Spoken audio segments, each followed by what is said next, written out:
Hello everybody, welcome back to another game with Killatia.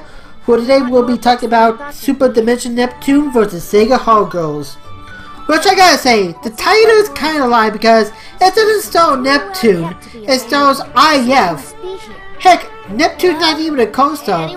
She's more like a throw reel in this game where she literally transforms into a time-traveling motorcycle and nobody knows why. I mean, they explain why the motorcycle can go time traveling, but they never explain how Neptune really transformed into one. To make matters even more crazy, they somehow create a clone of Neptune to join them into their battles, only to be replaced by a Neptuner which I supposedly believe to come from an alternate timelines to join in the battle. So you basically have two different Neptunes joining you in the game. Yeah, this time traveling storyline can get pretty confusing. But to make the plot line as simple as possible, IF joins up with Segami to travel across the different eras of Planetoon history to explore the battles of the Planetoon goddesses and the new gals known as Sega Hardgirls. And yes, I know the land is technically not called Planetoon, but considering the goddesses in this game are all based on Planetoons in some way, shape or form, I basically have to assume that this land is called Planetoon. One of the examples of the conflicts is right here with Neptune being forced into a battle against Sega Saturn. There's also Plutia versus Mega Drive in an earlier era, Netgear versus Game Gear and the era after this one, and Uzume versus Dreamcast and the final era you get to travel to. The combat itself is similar to many of the previous Neptunia games where you have to place your characters strategically against the enemies and then attack them. The big difference here is that instead of having different button combinations for unique attacks, you can actually hold down the attack button to charge up for even greater attack, Alt button smash over and over again. I mean, it's not a huge change, but it's a noticeable one nonetheless. As for outside the combat, you're basically traveling the same dungeons you have seen before in previous Neptunia games over and over again.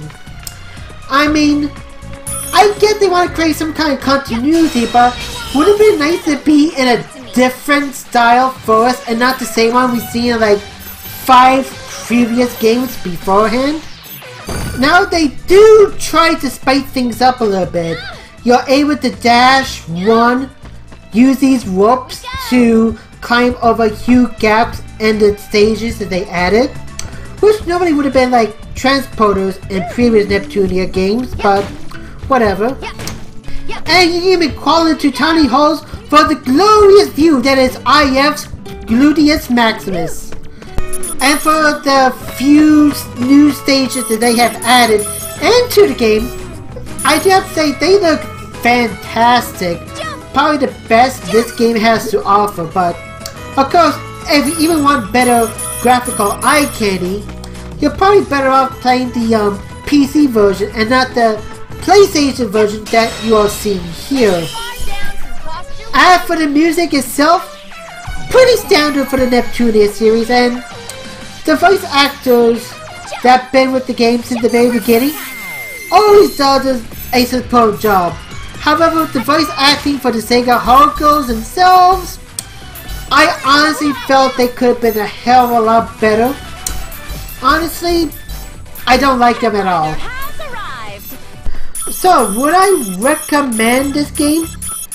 If you're a big fan of the Neptunia games, then you've probably already played this game before. So yeah, I would probably recommend it. But at the same time, I do feel like the game has been playing it safe, with not just reusing the same judgment layouts, but also the same assets and the same monster designs from previous games. It would have been nice to have a completely different looking forest, a completely different looking cave. Oh heck, that's something we have not even seen in a Neptunia game before.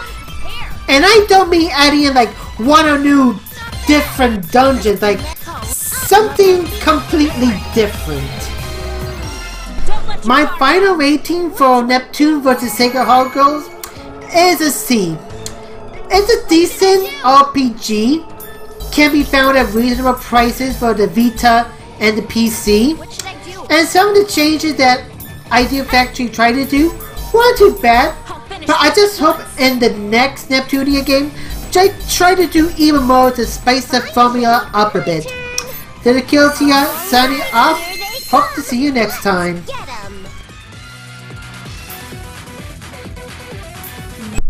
Thank you for watching my review of this game. If you enjoyed it, don't be afraid to like and subscribe, and check out some of my previous videos, which includes interviews from the E3 convention this year. So once again, thank you for watching.